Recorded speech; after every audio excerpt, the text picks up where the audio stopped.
Hello, my friends. Welcome to Breakfast with Sergio. In this episode, I'm talking about here with Chihsuan. We're going to talk about collaborating with other creatives.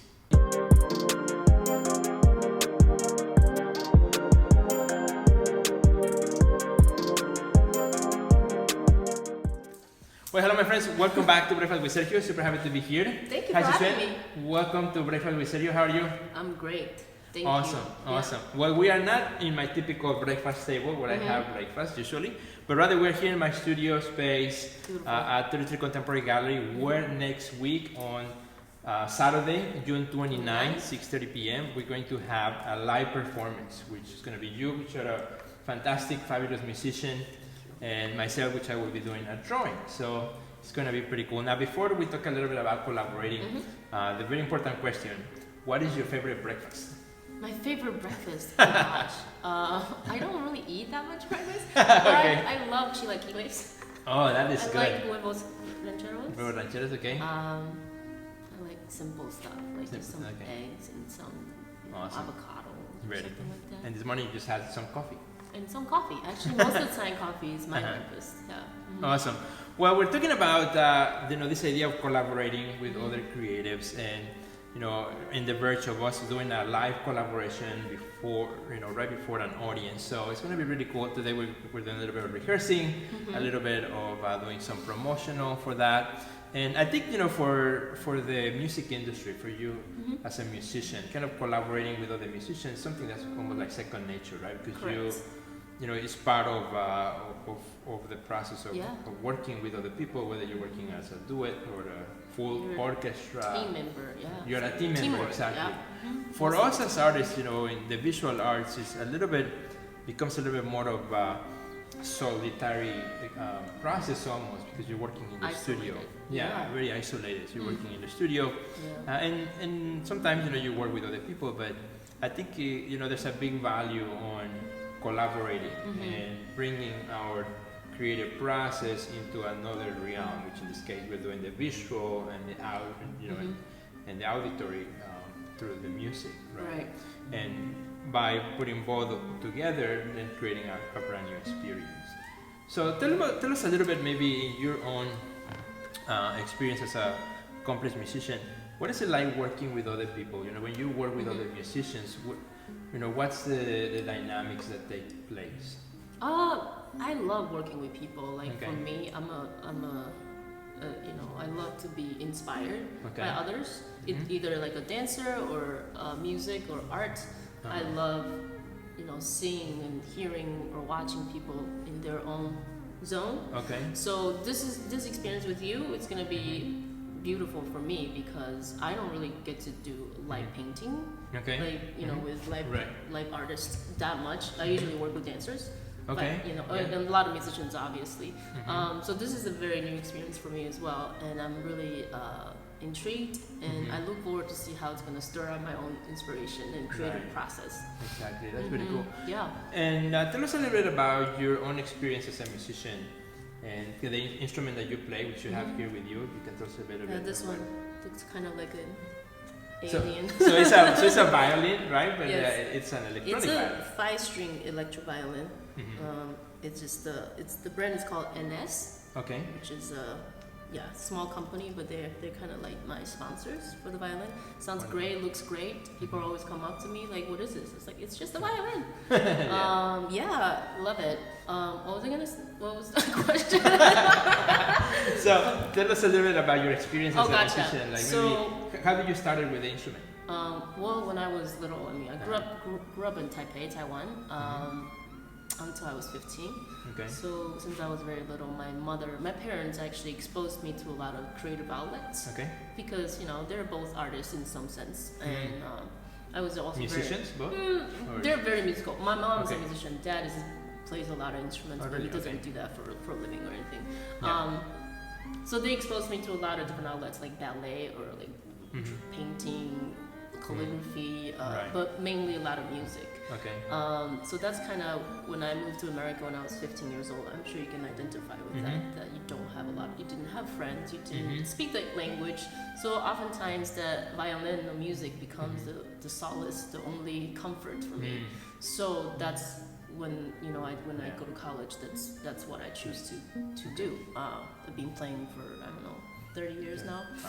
Which is kind of we were talking about when we went to get some coffee, right? About kind of this dual experience where kind of I have a similar story where I came to Chicago area when I was 16, right? And for me, also not having friends or anything, what I was doing is drawing all the time.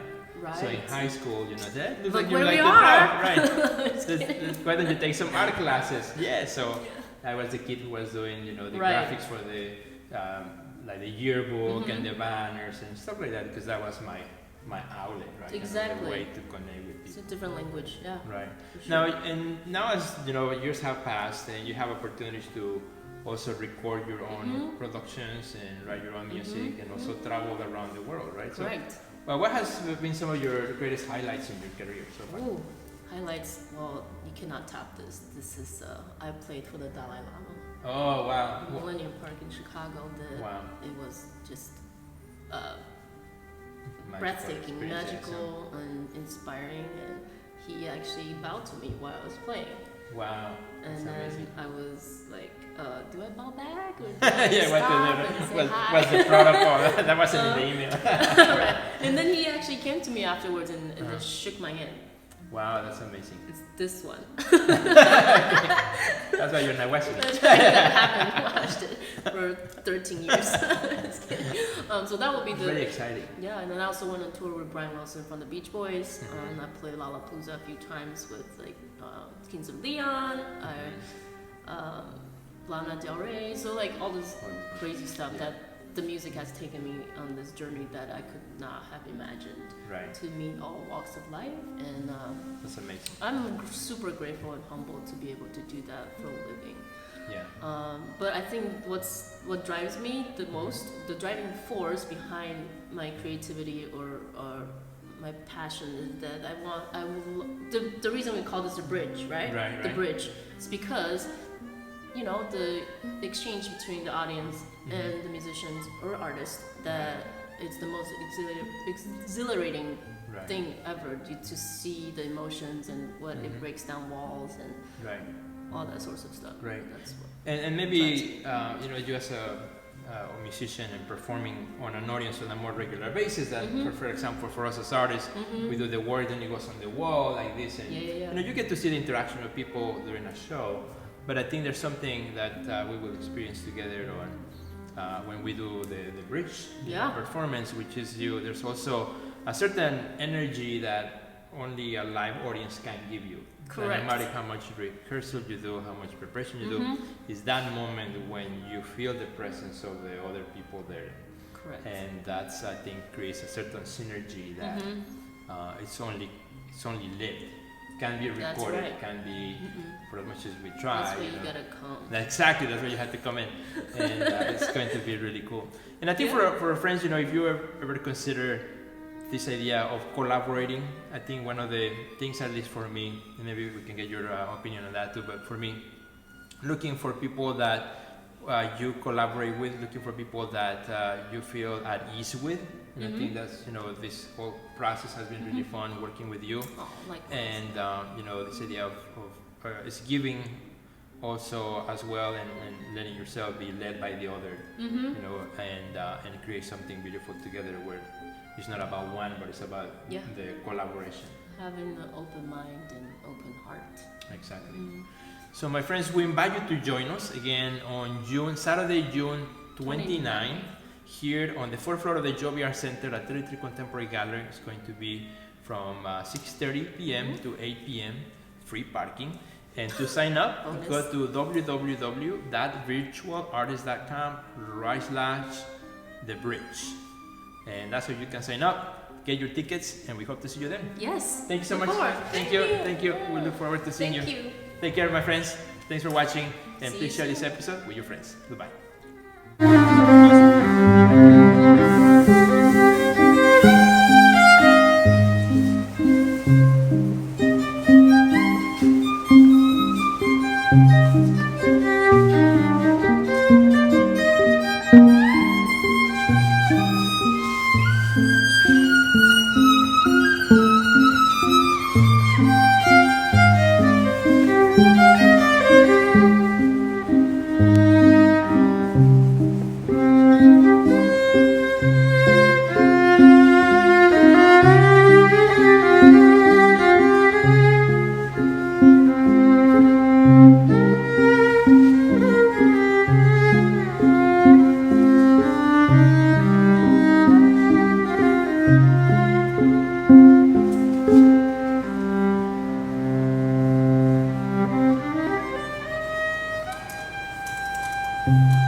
Want to keep going? Well, actually, if Should you we can, take a look? if Yeah. you can now record, just without the music, just I can play something for you, so it's still there. oh, that would How be about that? That would be cool.